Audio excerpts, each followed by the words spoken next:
እርሶን የሚመለከት ነውና ባሉበት ቦታ በመቆም ይህንን መልእክት እስክጨርስ ድረስ እንድታደምጡኝ በታላቅ ትህትና ጠይቃለሁ። በጌታ በኢየሱስ ክርስቶስ እመን፣ አንተና ቤተሰቦችህ ትድናል። አዳዲስ ሰዎችን ወደ ቤተ ክርስቲያን መጋበዝ ለአብዛኞቻችን ሰዎች በቀላሉ መነሳሳት አይሆንም። ምክንያቱ ደግሞ ብዙ ስለ ወንጌል በመስቀሉ ስለተሰራው ሥራ በልጁ በኢየሱስ ክርስቶስ ስም በማመን ስላለው የዘላለም ሕይወት እንዳናወራ ከሚከለክለን አንዱና ዋነኛው የጨለማው ዓለም ተግዳሮት መሆኑ ነው። ስለዚህ ሰዎች ስለ መስቀሉ ከማውራት ይልቅ ከወዳጆቻቸው ጋር ሰዎች ስለ አሉባልታ ሰፊውን ጊዜ ይይዝባቸዋል። በዚህም የተነሳ በአጠገባችን መስክረን ወደ ዘላለም ሕይወት ማምጣት የሚገባን ሰዎች እንደ ቅጠል እየረገፉ ያሉበት ዘመን ነው። ምናልባት አሁን ቆማችሁ እየሰማችሁኝ ያላችሁ ውድ የእግዚአብሔር ቤተሰቦች ምን ያህል ሰው በእንደዚህ አይነት ሁኔታ እንዳጣችሁ እናንተ ታውቃላችሁ። አዳዲስ ሰዎችን ወንጌል መመስከርና ወደ ቤተ ክርስቲያን መጋበዝ ዋነኛ ስራችን እንዲሆን በዛሬው ዕለት የማቀርበውን ይህንን መልእክት አሁንም በጽናት እንድታደምጡኝ በክርስቶስ ፍቅር አደራላለሁ። ሁላችንም ይህንን የምስራች ቃል ለማውራትና ሰዎችን ከዘላለም ሞት ወደ ዘላለም ሕይወት ለማሻገር ዋነኛ ምክንያት ወንጌሉ ቢሆንም ወንጌሉን ለመናገር ግን እግዚአብሔር የሰጠንን ኃላፊነትና አደራ የዘነጋንና የረሳን ይመስለኛል። ይህ ብቻ ሳይሆን ወደ ቤተ ክርስቲያን አዳዲስ እንግዶችን በመጋበዝ የምስራቹን ወንጌል የምንሰብክባቸው መንፈሳዊ ስልቶች እጅጉኑ ተቀዛቅዟል። ምን ማለት እንደሆነ እርሶ የተገነዘቡት ከሆነ እየተናገርኩ ያለሁትኝ ወንጌል የምንሰብክባቸው የዘላለምን ሕይወት የምናሳውቅባቸው ስለ ወንጌል የምንመሰክርባቸው አንደበቶቻችን ምን ያህል ተጽዕኖ እንዳለባቸው ለማሳወቅ በጥቂቱ እየሞከርኩ ነው ማለት ነው። ውድ የእግዚአብሔር ቤተሰቦች እርሶ ሲመጡ ወደ ቤተ ክርስቲያን እንግዶችን አዳዲስ ነፍሳቶችን ይዘው መምጣቱ ምን ያህል ለሚያመጧቸው ሰዎች የፍቅር መግለጫ ስጦታው እንደሆነ ያውቁ ይሆን? ምክንያቱም ይህንን የፍቅሮት መግለጫ ስጦታ አብረውት ያሉትን ወንጌል ያልሰሙትን የተጨነቁትን በሕይወታቸው ብዙ ውጣ ውረድ ውስጥ ያሉትን ወደ ቤተ ክርስቲያን ይዘው ሲመጡ ለነዚህ ሰዎች ትልቅ የፍቅር ስጦታ ሰጧቸው ማለት ነው። የፍቅር ስጦታው መንገድ ነው። የፍቅር ስጦታው አንድ መንገድ ነው። ይህ መንገድ ደግሞ ወደ ሰማይ የሚመራ ወደ ሰማይ የሚያደርስ ታላቅ የሆነ መንገድ ነው። መጽሐፍ ቅዱሳችን ስለዚህ መንገድ ይናገራል። ወደ ሰማይ አንድ መንገድ ብቻ ይመራል ይላል። ሁሉም መንገዶች ወደዚያ አይመሩም። ሁሉም መንገዶች ወደዛ አያደርሱም። ሁሉም እንመራለን የሚሉ የትኛውም አይነት መንገዶች አያስገቡም።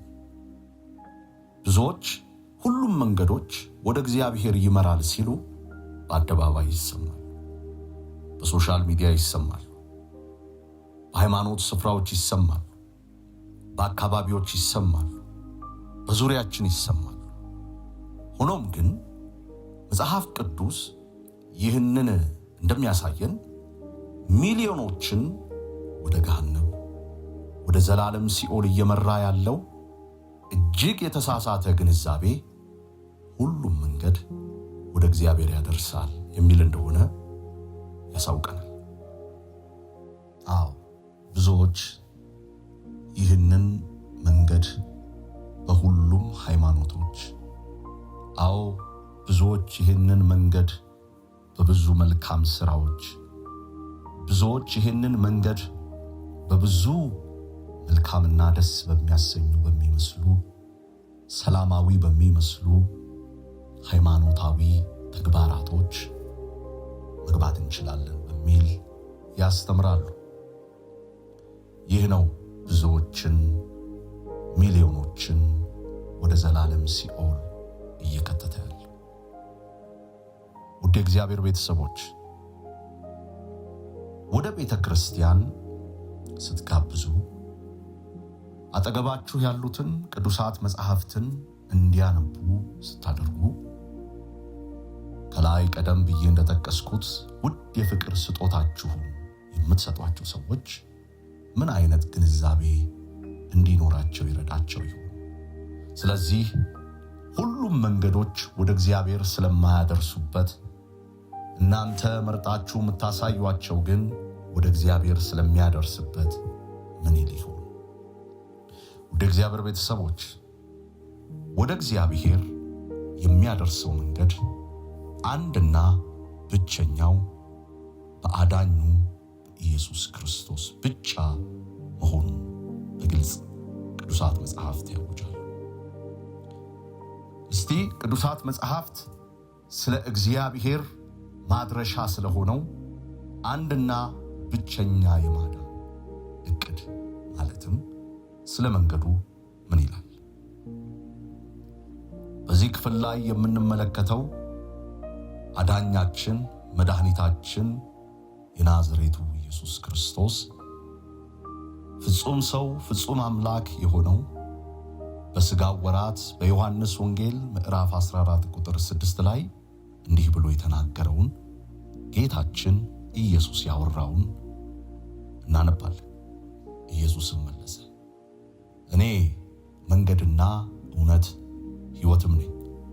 በእኔ በኩል ካልሆነ በቀር ወደ አብ የሚመጣ የለም። የምናሳያቸው ቅዱሳት መጻሕፍት የምናመጣባቸው ውድ የስጦታችን ተካፋዮች የሆኑትን የፍቅር ግብዣችንን የተቀበሉትን አዳዲስ ሰዎች ወደ ቤተ ክርስቲያን ስናመጣ ወደ ቅዱሳት መጻሕፍት ስንጋብዛቸው ጌታ ኢየሱስ የተናገረውን ግልጽ በሆነ መንገድ ያለምንም አሻሚ መንገዱ እኔ ነኝ በሚል ሲያስቀምጥናል። ሌላስ ቅዱሳት መጻሕፍትስ ምን ይመሰክራሉ? በመጽሐፍ ቅዱሳችን ውስጥ ታላቅ ሐዋርያ ከሚባሉት ውስጥ ሐዋርያው ቅዱስ ጳውሎስን እናገኛለን።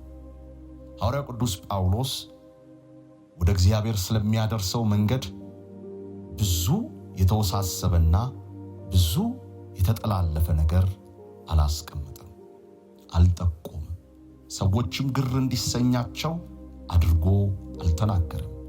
ይልቁኑ በግልጽ በፊልጵስዩስ የእስር ቤት ጠባቂ ለመዳን ምን ማድረግ አለብኝ ብሎ ሲጠይቀው መዳንን በተመለከተ የጳውሎስ ምላሽ የእስር ቤቱ ጠባቂ ያለውን መመልከት ይገባናል። ይህም ክፍል የሚገኘው የሐዋርያት ሥራ ምዕራፍ 16 ከቁጥር 30 እስከ 31 እንዲህ በሚል ነው። ጌቶች ሆይ ለመዳን ምን ማድረግ አለብኝ? ለመዳን ምን ማድረግ አለብኝ?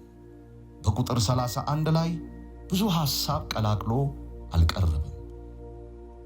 ብዙ ሃይማኖታዊ ንግግሮች፣ ድርጊቶች አልተሳተፉበትም። ይልቁኑ የሚለው ይሄ ነው፣ በጌታ በኢየሱስ ክርስቶስ እመን፣ አንተና ቤተሰቦችህ ትድናለህ አሉት። በጌታ በኢየሱስ ክርስቶስ እንዲያምን ነበር ስለ መንገዱ ማሳሰቢያ የሰጡት። ይሄ መንገድ ነው በግራና በቀኝ ለተሰበሰቡት አዳዲስ ለሆኑት እንግዶቻችን ወደ ቤተ ክርስቲያን ለምንጋብዛቸው የምንሰጠው ትልቁ የፍቅር ስጦታችን መናገር የተገባን ይህንን መንገድ ነው። እናም ዛሬ እንዴት መዳን እንዳለብን ወይም እንዴት መዳን እንደሚቻል ትክክለኛው መልስ ይህ ነው። ጳውሎስ ብዙ መንገዶች እንዳላቀረበ ጌታ ኢየሱስ ለመዳን መንገድ አድርጎ ያቀረበው ራሱን እንደሆነ እኛም ይህንን የቅዱሳት መጽሐፍት በሁለተኛ ጢሞቴዎስ ምዕራፍ 3 ቁጥር 15 ላይ ኢየሱስን በማመን መዳን የሚገኝበትን ጥበብ ሊሰጡ የሚችሉትን ቅዱሳት መጽሐፍትን በማንበብ መዳን የሚያስችለውን መንገዱን ማግኘት እንደምንችል ቅዱሳት መጽሐፍት ይመሰክራሉ። መዳን ወይም መንገዱ የመዳን መንገድ በሁሉም አይነት መልኩ አልቀረበም። በአንድ መንገድ ቀርቧል። ሐዋርያትም ስለዚህ ሲመሰክሩ ሐዋርያት ሥራ ምዕራፍ 4 ቁጥር 12 ሐዋርያው ቅዱስ ጳውሎስ እንደተናገረው መዳን በሌላ በማንም የለም፣ እንድንበት ዘንድ የሚገባን ለሰዎች የተሰጠ ስም ከሰማይ በታች ሌላ የለምና ይላል።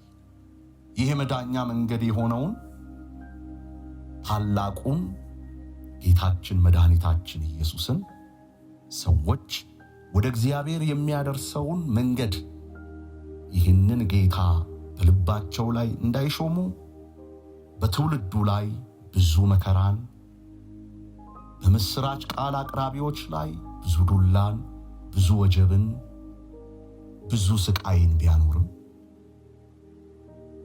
ብዙ አይነት ማስፈራሪያዎች ቢፈጽም ሐዋርያትን እንዳስጠነቀቁት ሐዋርያትን እንዳስፈራሩት ዛሬም በዚህ ዘመን ብዙ ማስፈራሪያዎች ቢኖሩ የሐዋርያትን መልስ ተከትለን የሰማነውን እና ያየነውን ከመናገር ወደ ኋላ አንልም በሚል ተልኳዊ የወንጌል ኃላፊነት ዙሪያችን ላይ ላሉት አዳዲስ ሰዎች ይህንን መንገድ የፍቅር ስጦታ አድርገን መስጠት መቻል አለብን።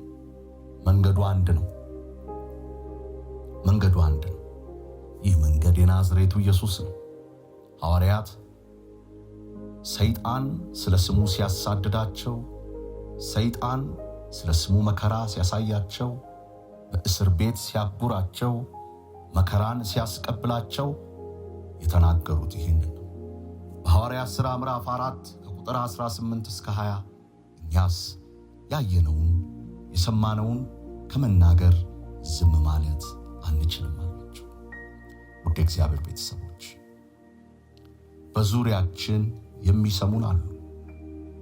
ያየነውን የሰማነውን ከመናገር ዝም ማለት አንችልም።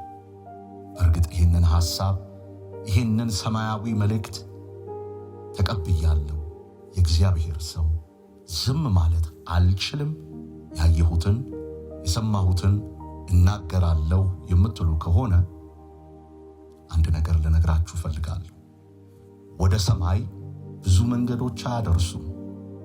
ወደ ሰማይ አንድ መንገድ እንደሚያደርስ በአንክሮት መስበክ እንዳለብን፣ ማስተማር እንዳለብን፣ መመስከር እንዳለብን አደራላችኋለሁ። ውድ እግዚአብሔር ቤተሰቦች ብቸኛ የሆነውን የመዳን መንገድ ለማስተዋወቅ ውስብስብ ነገር አያስፈልገንም። መንገዱ አንድ ነው። በልጁ በኢየሱስ ክርስቶስ ያመነ የዘላለም ሕይወት አለው። በልጁ በኢየሱስ ክርስቶስ ያላመነ የዘላለም ፍርድ ተፈርዶበታል። ኢየሱስ ክርስቶስ ጌታ ነው። ውድ የእግዚአብሔር ቤተሰቦች ይህንን ትልቅ የሆነ ስጦታ አንድና ብቸኛ የሆነው ወደ እግዚአብሔር የሚያደርሰውን መንገዱ እኔ ነኝ ብሎ የተናገረው የናዝሬቱ ኢየሱስን ክርስቶስ እንደ ግል አዳኝ አድርጌ መቀበል እፈልጋለሁ ብትሉ እንኳን እግዚአብሔር ረዳችሁ፣ እንኳን ደስ አላችሁ በማለት ከኔ ጋር እጆቻችሁን ወደ ላይ በማንሳት ይህንን ቃል ለጌታ እንገባለን። ጌታ ኢየሱስ ሆይ እኔ ኃጢአተኛ ነኝ፣ እኔ በደለኛ ነኝ። በመንፈስ ቅዱስ አማካኝነት በማርያም ውስጥ ተጸንሰ ስለኔ ኃጢአት ወደዚች ምድር መጥተ የኔን ኃጢአት በመስቀል ላይ ተሰቅለ ተቀብለ ኃጢአቴን በሦስተኛውም ቀን ከመቃብር እንደተነሳ ዕዳዬንም እንደከፈልከው እኔ አምናለሁ። ጌታ ኢየሱስ ሆይ ዓለምን፣ ሰይጣንን፣ ክፉ ሥራውን፣ ዲያብሎስን ክጃለሁ። ጌታ ኢየሱስ ሆይ ከዚህ ሰዓት ጀምሮ እኔ ያንተ ነኝ። እግዚአብሔር አባት ሆይ ስለ ሰጠኸኝ ስለ ልጅህ አመሰግንሃለሁ። አሜን። በጌታ በኢየሱስ ስም እንኳን ደስ አላችሁ ውድ የእግዚአብሔር ቤተሰቦች፣ አዲስ ፍጥረት ሆናችኋል። ለመዳን ዕውቀት የሚጠቅሟችሁን ቅዱሳት መጽሐፍት መማር ይገባችኋልና ከስር በሚገኘው የቤተ ክርስቲያናችን አድራሻ በአካል በመገኘት ውጭ አገርም ከሆናችሁ በኢሜል እና በስልኮቻችን በማሳወቅ የደህንነት ትምህርታችሁ እንድትማሩ በጌታ ፍቅር አደራ እላለሁ። ውድ የእግዚአብሔር ቤተሰቦች ሁላችንም እሁድ በታላቅ ጉጉት አዳዲስ ሰዎችን ጋብዘን እንድንገኝ አደራ እላለሁ። እግዚአብሔር አምላክ ይባርካችሁ። እንኳን ደስ አላችሁ። መንገዱ አንድ ነው፣ መንገዱም ኢየሱስ ነው።